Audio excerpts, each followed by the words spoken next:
우리는 성격에 관련된 이야기를 듣고 난 다음에도 맞아! 나는 그런 사람이야. 그 사람은 그런 사람이야 라고 계속해서 그런 내용들의 정신적 노예가 될까요? 70년도 더 전에 심리학에서 거의 최초로 그런 것에 관심을 가졌던 심리학자가 존재합니다. 무려 1949년에 출판된 논문이죠. The Fallacy of Personal Validation. Personal Validation이니까 나에 대한 개인적인 어떤 타당화죠. 더 쉽게 말씀드리자면 나 정말 그래요. 맞아요. 라고 인정하는 거예요. 그런데 fallacy가 있다는 거죠. 오류가 있다는 겁니다. 부제가 더 재밌죠. A Classroom Demonstration of Gullibility. Gullibility니까 잘 속는 거예요. 그런데 Classroom Demonstration, 교실에서 실증했다는 거예요. 요즘에는 이런 제목 잘 안 붙이죠. 오히려 저런 부제를 가지고 있으면 교실에서 했으니까 세상과는 좀 다른 결과겠네. 그냥 학교에서만 그런 결과 나온 거 아니야? 확장성이나 일반화 가능성이 더 떨어지겠네. 반문하실 수도 있으실 거예요. 그런데 저 때가 1940년대였다는 걸 한번 생각을 해보셔야 됩니다. 1940년대에는 이런 제목들이 꽤 있었습니다. 왜일까요? 그때는 대학생들이 귀했거든요. 우리나라 드라마에서도 1960년대, 70년대 보면 우리 집 큰애가 대학 다니지 않습니까? 라고 하면 마을에서 야, 우리 마을에서 인재가 나왔구나. 어이구, 뛰어난 친구네. 라고 얘기를 했죠. 1940년대 미국도 굉장히 대학생이 귀할 때였고요. 그래서 클래스룸 데몬스트레이션을 했다라는 얘기는 무슨 얘기냐? 이렇게 똑똑한 친구들도 어쩔 수 없이 속더라. 그러니까 일반적인 사람들은 오죽하겠습니까? 라는 그런 뉘앙스를 가지고 있는 제목이라고 보셔야 됩니다.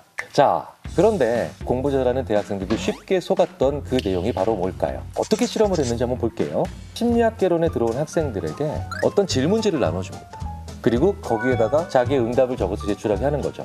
이 질문들은요, 그냥 어떤 취미를 가지고 있느냐, 어떤 책을 좋아하느냐, 어떤 활동들을 좋아하느냐, 이렇게 자신의 취향이나 관심사에 관련된 내용들을 적게 되어 있는 거예요. 이제 다음 시간이 돌아옵니다.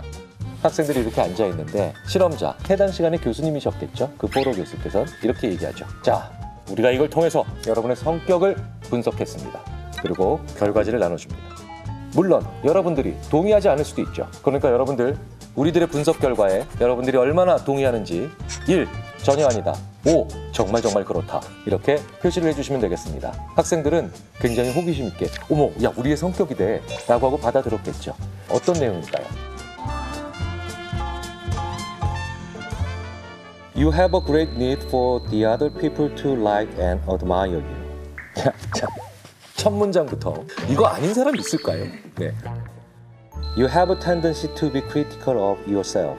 야, 여기에 해당 안 되는 사람이 없죠. 이거 완벽한 나르시시즘이 아니면 불가능한 일입니다. You have a great deal of unused capacity which you have not turned to your advantage. 제가 봤을 때 이건 세상을 떠나는 전날까지도 살 수 있는 생각이에요. 내 인생에 한 번쯤은 이런 일이 있다는 거예요. 해당 사항이 없을 수가 없겠죠. 여기에 나온 결과는 그 교실 안에 있는 학생 모두 다 똑같았습니다. 물론 학생들은 자기 것만 볼 수 있으니까 몰랐겠죠. 자, 그 검사 결과 중에 첫 번째 문장 이거 맞는다라고 생각하는 사람 다 들겠죠. 두 번째 문장 다 들겠죠. 근데 세 번째 문장쯤 읽어주면 학생들이 뭔가 이상하다는 걸 느끼죠. 왜? 우리 모두가 다 다른 사람인데 지금 똑같은 얘기에 나는 정말 그래요 라고 손들고 있잖아요. 그러니까 학생들도 그 교실에서 와 하고 같이 웃게 되더라는 겁니다. 실험 결과를 한번 볼까요? 총 39명이 응답을 했죠.